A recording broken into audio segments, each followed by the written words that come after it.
This is Italian Football Lover channel, my friends. Roma Ajax game has been ended 1-1 draw, and Roma became up to semi-final in Uefa European League, and Dzeko scored one goal for Roma and Brobbey scored the goal of Ajax. I want to talk about the tactics and analysis of this game. Let's start. Ajax played in 4-2-3-1 formation and Roma played in Paulo Fonseca's classical formation 3-4-2-1.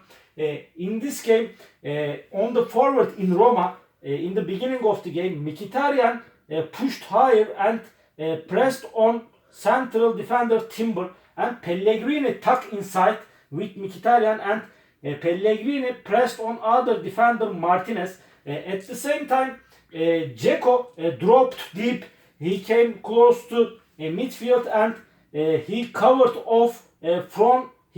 off this player Alvarez. Dzeko covered off midfielder Alvarez in Roma, and on the midfield Diawara moved higher and he pressed on this player Gravenberg, and at the same time this player Klaassen played more offensive on the midfield in Ajax, and he played close to Tadic, and at the same time this Calafiori and Karstorp in Ajax attacks, they came to left back and Karstorp came back to right of the defense, and they made the defense line 5, and in the first half Roma played in 5-2-3 in Ajax attacks. Diawara and Vertut stayed on the center of the midfield, and these three Pellegrini, Dzeko and Mkhitaryan remained on the forward and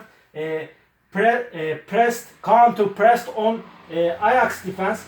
But really Ajax developed dangerous attacks from the left wing back of Roma in the first half with Kleber and Antony, and sometimes Ibanez tucked inside, and Calafiori stayed one versus 2 against Kleber and Antony, and they got into the penalty area of Roma from the left side and found a few goal positions Ajax, but they missed these clear goal positions. At the same time, in this game, Tagliafico in Ajax attacks every time supported the attacks, and he pushed higher from the left back.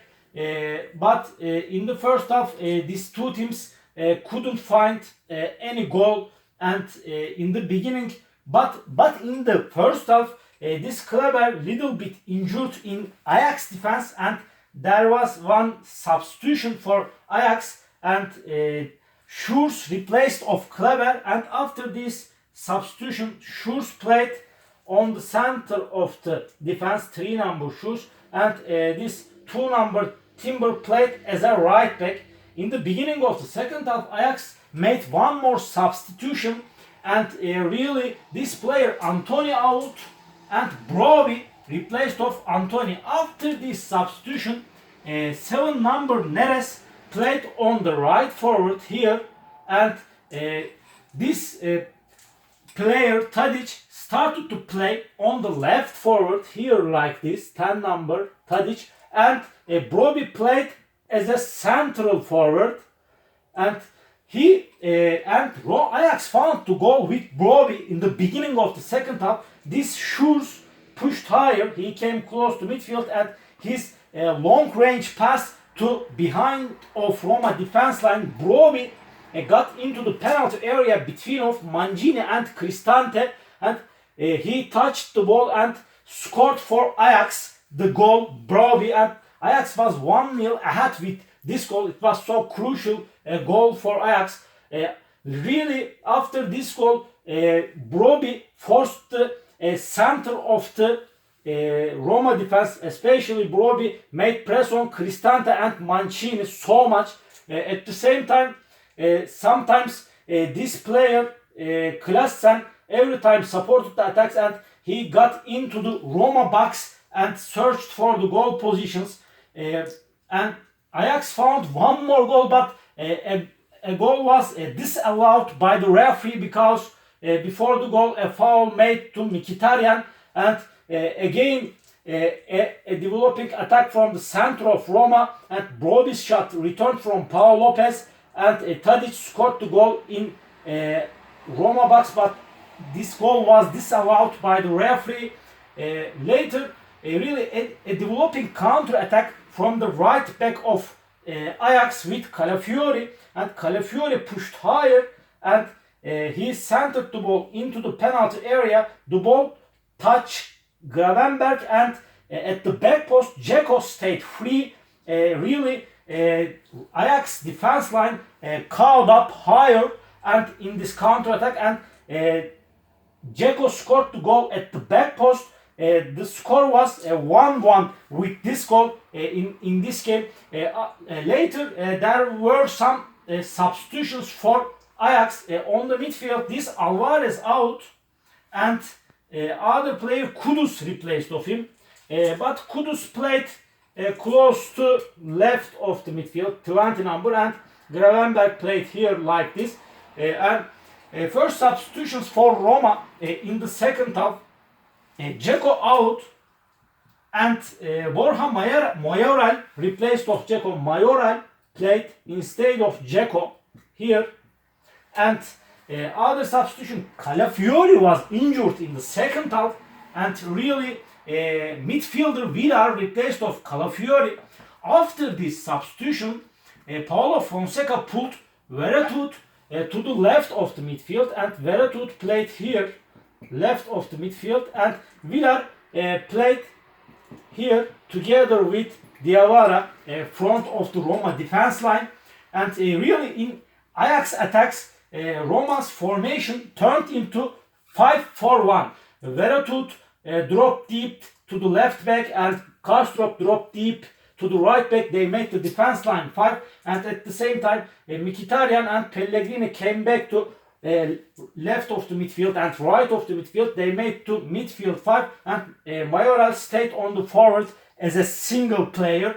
And other substitutions for Ajax, because Ajax had to find one more goal, and Neres out, and on the right, and Idrissi replaced of Neres, 9 number. Idrissi is forward player, and later this player out, 3 number. Schurz out, and other forward Traore replaced of him. Traore, 23 number, he played on the forward with Bravi as a central forward. But after this substitution, Gravenberch played on the center of the defense with Martinez, 8 number Gravenberch, and he gave a long pass to the forward Gravenberch, and he pushed higher to the midfield and supported Ajax attacks. And sometimes really in this game Klaassen made press on Roma defense every time, and sometimes he came to forward and made press on central defender Cristante. But in Ajax attacks, Roma defense line, Ibanez came close to center and Cristante came close to right. Sometimes these Roma defense players changed their positions to the right, sometimes to the left. When Ajax developed attacks from the left of Roma, Cristante and Ibanez together came close to left. When Ajax developed attack from the right of Roma, Ibanez and Cristante, Mancini together came close to right and overload on the right side of the defense. And really last substitutions for Roma in this game, Mkhitaryan out and Pedro replaced of him in this game, and Pedro played here on the left forward. And no substitutions for Roma.